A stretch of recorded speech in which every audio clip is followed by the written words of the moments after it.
Dis donc, Chris, pour ton premier roman, t'es quand même gonflé. Mettre en scène ta propre mort. Mais c'est pas ma mort, c'est celle de mon personnage, de mon héroïne, une journaliste nommée Cléo. Oh, elle te ressemble quand même pas mal. Qu'est-ce qui t'a pris de la supprimer dès les premières pages? Je l'ai seulement fait exécuter par un 4x4, droit d'auteur. Mais elle a continué à vivre.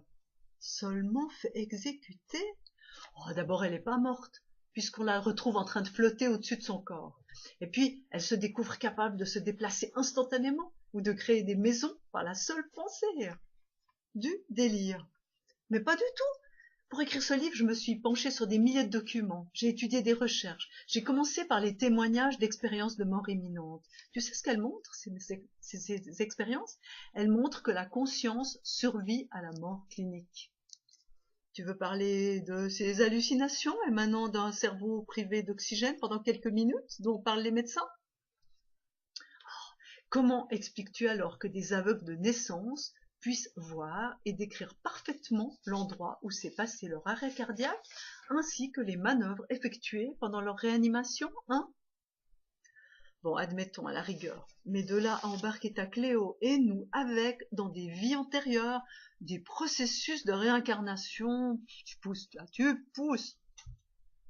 Comment expliques-tu que des milliers d'enfants sur Terre puissent raconter leur vie d'avant et qu'en menant des enquêtes serrées, on puisse tout aussi bien vérifier ce qu'ils avancent?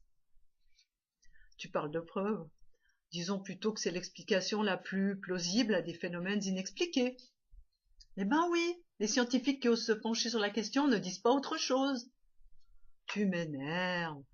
T'avais besoin en plus de glisser dans ton bouquin des histoires d'amour olé olé? Que vaut la vie sans amour, hein, je vous le demande. Nous balader dans des univers parallèles, dialoguer avec des entités agaçantes, nous asséner que nos croyances créent notre réalité, donneuse de leçons, va. Mais j'avais juste envie de partager mes réflexions sur la vie. 40 ans de réflexion, c'est pas rien. Réflexion sur la mort, tu veux dire? Ben, c'est la même chose. Ce roman est initiatique.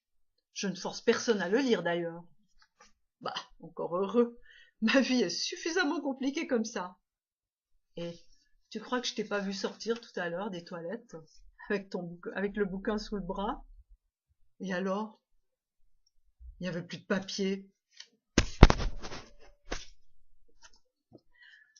Voilà, voilà. Si ça vous a un tout petit peu amusé, n'hésitez pas donc à en savoir un petit peu plus sur ce livre, que je vais finir par arriver à centrer, voilà. Donc il s'appelle Éternel. Il est publié en auto-édition par Bibi, c'est-à-dire Christine Lay.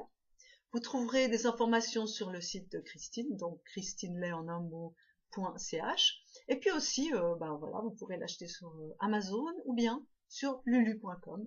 Donc, à vous de jouer et je vous souhaite une super lecture. Bye bye.